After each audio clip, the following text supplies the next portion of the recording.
Welcome to Immigration Nation, a podcast that dives deep into the complex and often misunderstood world of United States immigration through interviews with leading U.S. immigration attorneys. This podcast aims to provide a comprehensive overview of the policies, struggles, and victories within the ever-changing world of immigration. Each episode will offer fresh perspectives and valuable insight using real-life stories to navigate our nation's immigration system. If you have an immigration question or an existing case, join us here on Immigration Nation, because this podcast was made for you.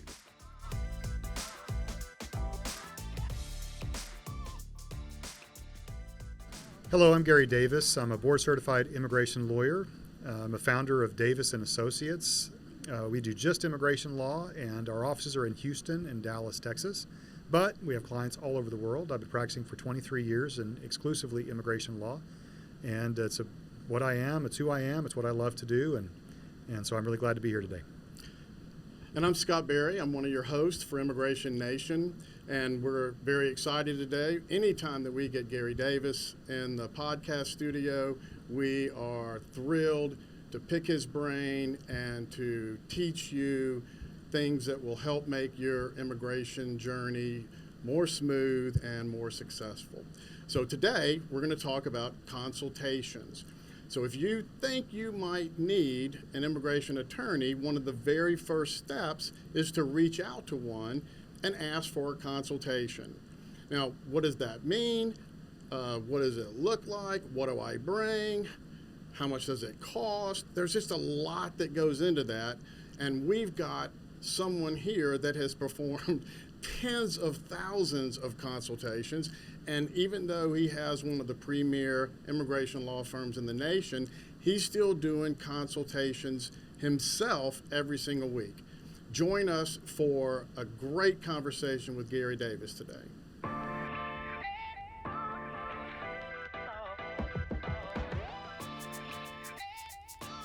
Hello, I'm Scott Berry. I'm your host today with Immigration Nation, and we have a very special guest with us, Mr. Gary Davis, board certified attorney for immigration law. Hello, Gary. Hi, glad to be here.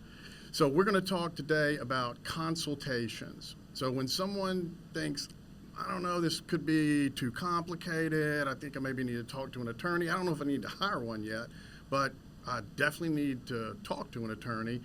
They will give you a call and ask for a consultation, right? It's kind of a common thing across the U.S. with all immigration attorneys. Sure, right? That's right. So when people do that, what generally happens in a consultation? Why are they calling? What do they want to talk about? Well, I mean, they probably have a question about immigration law, and typically it's related to options. So it's either going to be, I would like to come to the U.S., or I have a family member that would like to come to the U.S. What are my options? I'm here in the U.S. on this visa. I'd like to do something different while I'm here. Are there ways to do that? Or something changes in their family situation. I've recently married. What are my options for becoming permanent here? Or a U.S. citizen may come in and say, I was outside the U.S. visiting family and met somebody and fell in love. What are my options to bring that person here? Or it's an employer that says, look, my business is growing. I'm having a hard time finding people.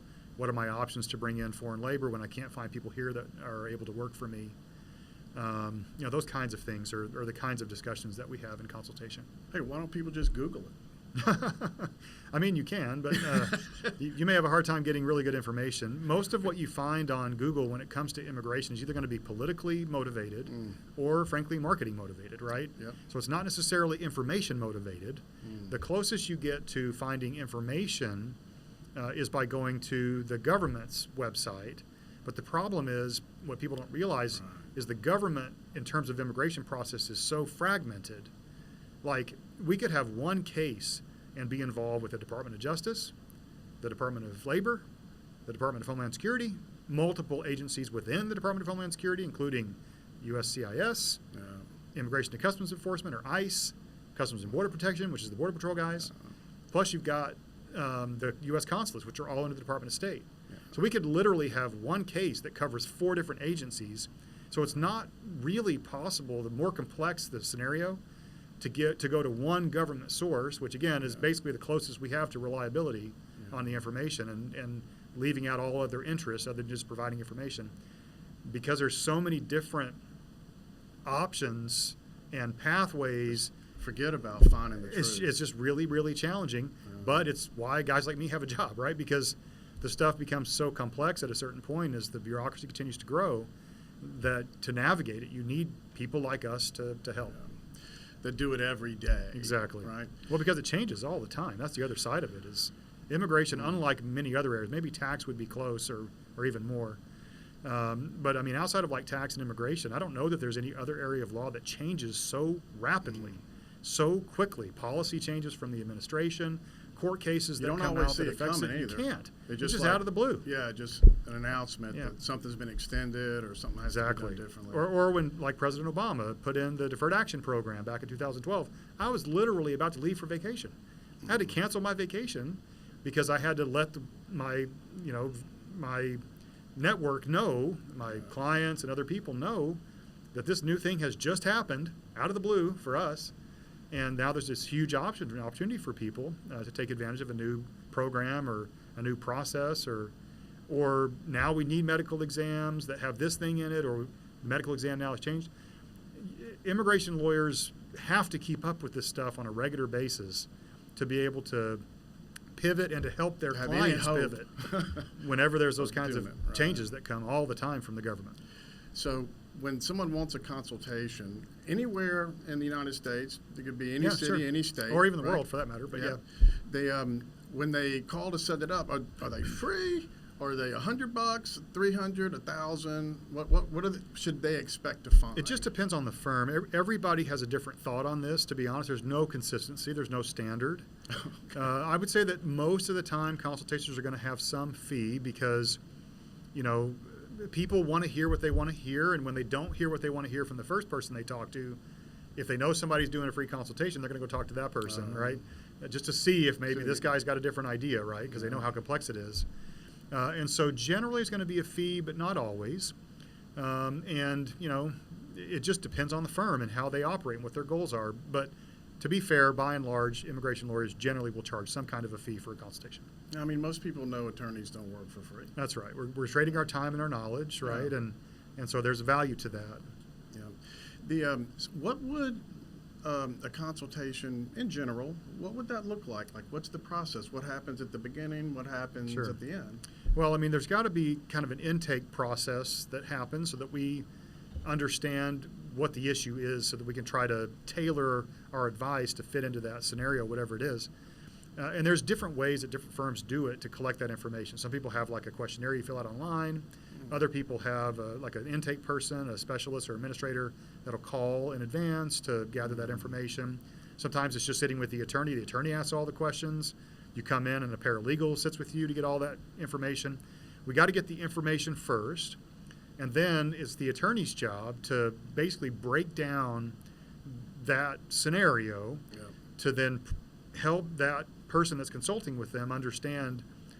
If it's a good consultation, it's going to be help you understand what your options are, help you understand the pros, cons, costs, process for each of those options, and then why we would recommend one over the other. And then if, the most important one I think is that if it turns out that someone really doesn't have an option, a good consultation is going to end with an explanation about why. So frequently, people are told, look, you don't have any options, get out of my office. And I think that's a miss because I think they have a right, because they took their time to come into the attorney's office, they have a right to understand why it is. What is it about their situation or the law that makes it so that they don't have an option? And it is just being a good person, not just being a good lawyer, but being a good person, to share that information with them so that they understand. And frequently, when I've got somebody that comes in clearly desperate for an option, and I give them the bad news that there isn't an option, which happens sometimes, I will literally go print out the statute, the law that makes it so. I highlight it for them. I teach it to them. This is what it says. This is how it applies. This is why you fit in. And then I also encourage them, because I know they're desperate for an option. When you go see the next guy who's not going to be honest with you, make sure that you show them this law and ask them how they're going to get past that. Yeah, make them address it. Make them address it, because that way you know that they're aware that you've got the issue. And if they have a good answer for you and you're comfortable with it, okay. But, I mean, the truth is, it's probably not, and I don't want people to get taken advantage of. So you brought up a really interesting point is there are going to be cases where an attorney says to a legal consumer, I can't help you. That's right. You can't hire me. Right? But then the follow-up question needs to be why. Okay? The person has a right, I think, as somebody that's come into that office, spent their time or their money or both, to come into the office and have a conversation. They need to be able to understand by the time they leave why it is that that's the answer. Not just that that's the answer, it's not good enough. They need to know why. So professional courtesy, Yeah. right? But not everybody, they don't all do them the same, right? That's correct. So lawyers don't all follow the same process. Correct. Unfortunately, it's kind of a different experience based on who the individual attorney is. That's correct. That's not probably what people want to hear. Well, we're but just that's people. what they should expect. At the end of the day, we're just right? people, right? And so, I think most of us that are in this business because we want to help people and we want to make an impact on the world and change the world and all that, stuff. That's part of the reason why those of us in the business choose this path of law. There's lots of ways to practice law. Our license allows us to practice any kind of law we want to. So why do people choose immigration? And part of the reason for that is because of the impact that it makes. And so I think the consultation is no less important to making that impact. If that's why you're in this business, then that's another opportunity to prove that's why you're in this business, right? Is to make that impact and to help people. So is there, when someone, whether they get a free consultation or they pay a little bit for it, is there an expectation from the attorney that, hey, at the end of this, I expect you to hire me? That's going to come down to, the answer is yes, if there's an option, right? Because it's not infrequent that an attorney is going to have a conversation with someone where, as I mentioned earlier, there's not an option for that person, okay? But if there is. But if there is, then yes, there is an expectation that they would choose to engage them. But it's on the attorney in the consultation to help that potential customer or client understand the value that they're bringing to that situation, right?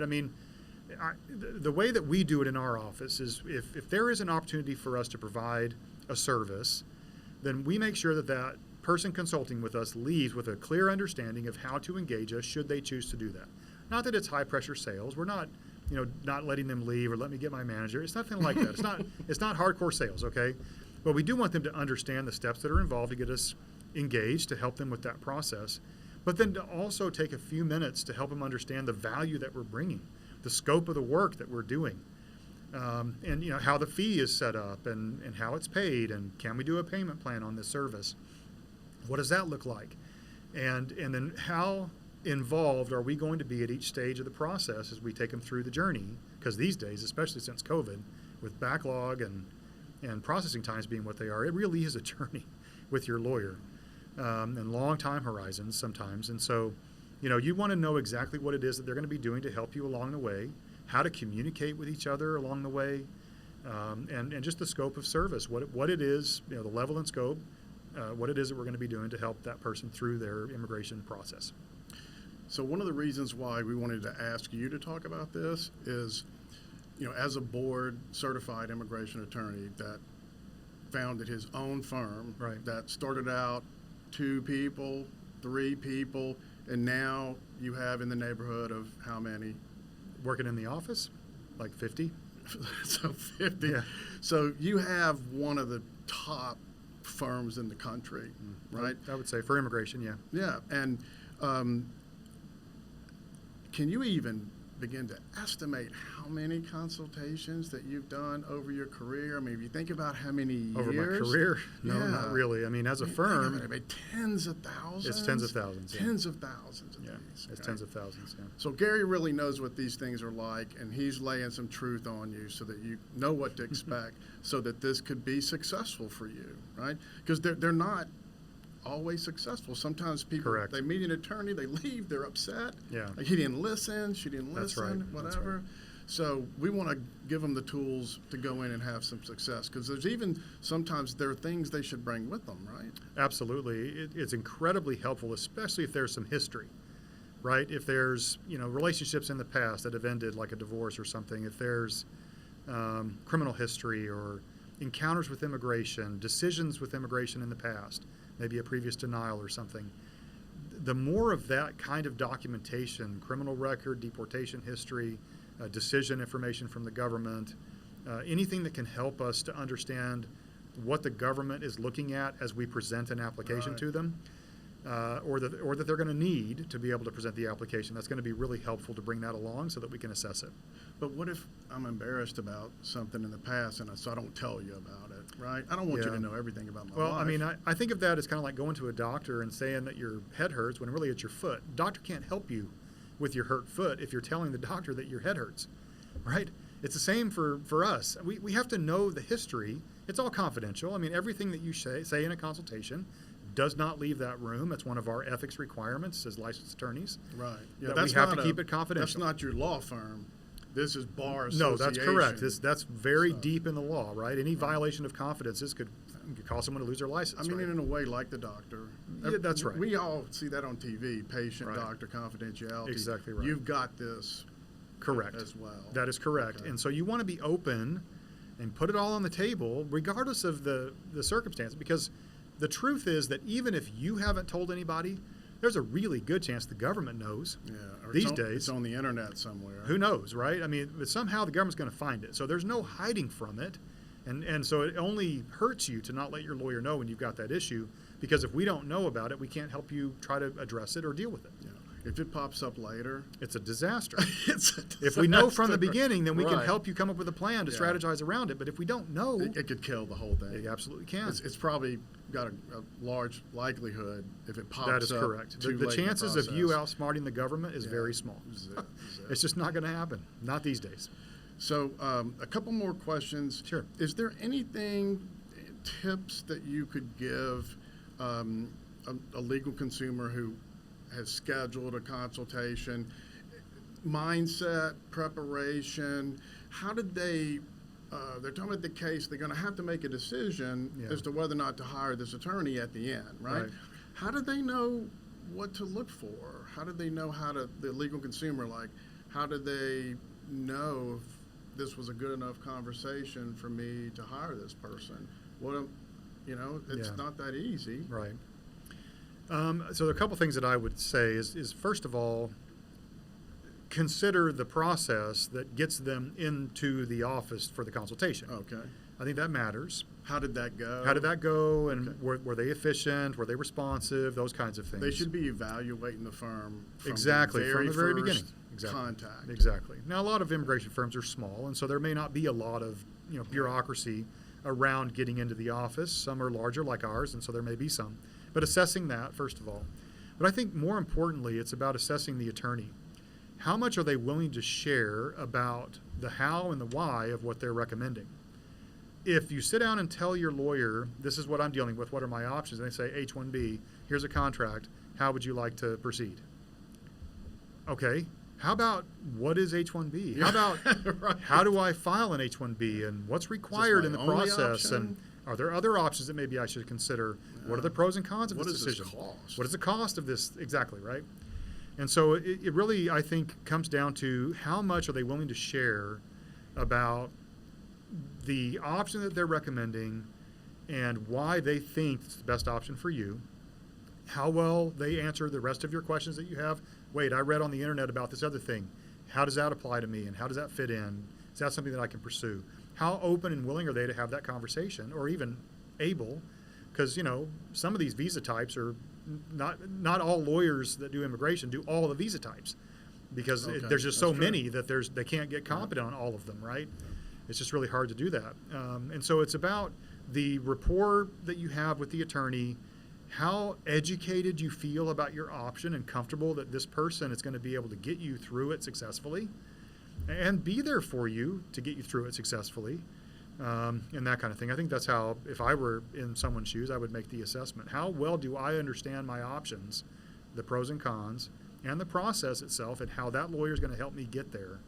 by the time I leave? And if the answer is I'm still pretty confused, probably not the right relationship. Yeah, one more. One of the things that I think, and I'll ask you to respond to this last question. It's a little bit personal, but I've noticed that you've been doing this for a really long time. You have an amazing firm. It's gotten big, and there's a lot to manage, Sure. right? Yeah. But you have chosen to still work on cases, but more importantly, you still do consultations. I do. Right? Yeah, I do. And I would think there are a lot of firms whose founder has been successful and built to this size, doesn't have time for consultations Right. anymore. But you make time for that. And would you close us with why you choose to do that? That's a good question. There's a couple of answers I can give you. And first of all, the attorneys that work for me and that I have a relationship with, I have tremendous respect for, and they do a fantastic job. They're super intelligent. They learn quickly, and I have nothing but respect for all of those guys. And so, generally having a consultation with one of our associate attorneys is going to be really good. Right. But as I've gone down this path and taken this journey with immigration as my kind of career, and it's how I provide for my family. It's how we have an opportunity for growth within our firm and for our attorneys and other employees. The touch point of the consultation to me, it's sort of, I guess, what fills me up still. A lot of my colleagues that have gotten to our size or bigger have decided to step away from consultations. I don't fault them for that, Right. and maybe for business reasons. A personal decision. Yeah, that's right. For business reasons, maybe it would be something that I should do at some point, and who knows, maybe I will. But as of today, it's something that still fills me up. It's something that, breaking down a scenario and giving people hope, seeing in their eyes when they say, but these other guys told me there was no option for me, and now you're telling me that there is. Please help me understand. And you see the tears, you see the relief, you see the hope. I can't get that by running a business. Yeah. I get that opportunity to change people's lives in that way and to find those opportunities and solutions for them in consultations. And so that's why I choose to still do them. I'm so glad we had you in today. And I hope this was very helpful to our listeners and our viewers. We got you someone who is extremely experienced in this area, that has been doing them for many, many years, tens of thousands of them, and still doing them today because he loves it and has a passion for it. Gary, thanks for visiting with us. Of course, my pleasure. Thank you for having me.